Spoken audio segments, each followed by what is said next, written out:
नदी पार घने जंगलों के बीच एक साधु रहता था। वह वर्षों से एक ही साधना में लगा था, पानी पर चलने की सिद्धि पाने की। सुबह से शाम तक वह तपस्या में डूबा रहता।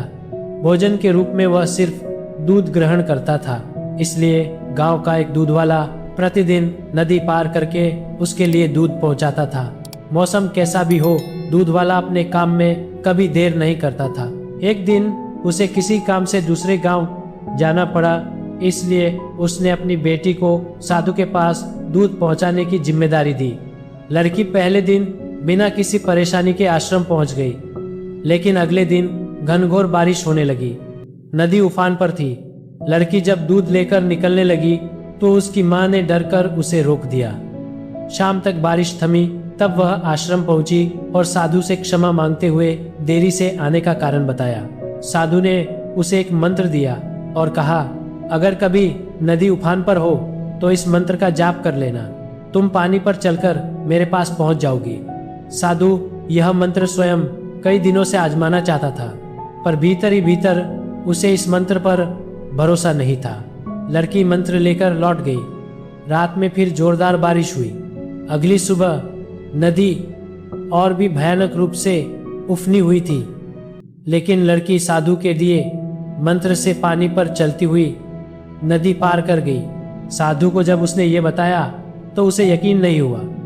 वह लड़की के लौटते समय उसके पीछे पीछे नदी किनारे तक आया और उसे पानी पर चलते हुए जाते देख खुश होकर बोला, मेरी सिद्धि पूरी हो गई।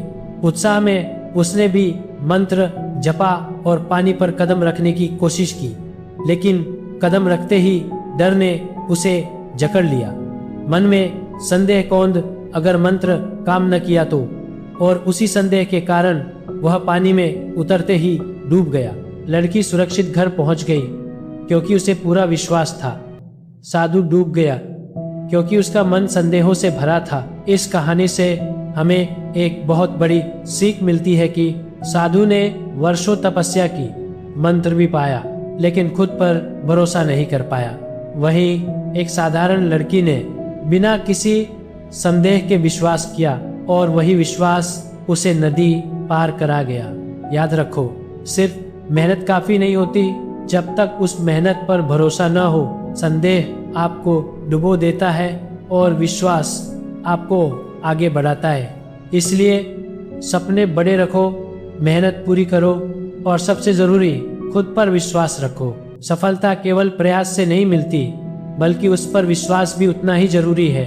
तो मुस्कुराइए, चलते रहिए, क्योंकि आपकी कहानी भी एक दिन किसी के लिए प्रेरणा बनेगी। तो कहानी अगर आपको पसंद आई हो तो इस वीडियो को लाइक करिए, इस वीडियो को ज़्यादा से ज़्यादा लोगों तक पहुंचाइए और चैनल को सब्सक्राइब करिए।